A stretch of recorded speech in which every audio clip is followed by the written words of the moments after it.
अस्सलाम वालेकुम। जी बच्चों, मैंने आपसे कहा था कि अलिफ़ का बिल्कुल दुरुस्त हालत में होना बहुत ज़रूरी है, क्योंकि यही अलिफ़ हम मुख्तलिफ़ जगहों पर इस्तेमाल करेंगे। ये देखें, अगर यहाँ अलिफ़ है तो बे और ते में भी अलिफ़ कुछ इस शक्ल में, टेढ़ी शक्ल में आ रहा है। इसके अलावा ये देखें, सीन के अंदर थोड़ा सा अलिफ़ का हिस्सा है, शीन के अंदर थोड़ा सा है, स्वाद है, फिर ये देखें तोय में है, फ़े में इस शक्ल में मौजूद है।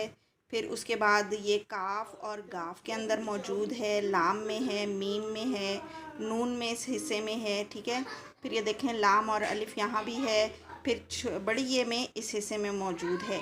ठीक है, अब अलिफ़ जिस हालत में भी जहाँ पे भी आपको नज़र आएगा, इसलिए आपने अलिफ़ को बेहतरीन हालत में लिखना होगा। और इसीलिए मैंने आपसे कहा था कि अलिफ़ को बेहतर हालत में आप लिखेंगे। ठीक है, और उसके बाद फिर हम आगे अलिफ़ की जब प्रैक्टिस कर लेंगे तो हम नेक्स्ट बेव और जीम दाल और रे को भी देखेंगे।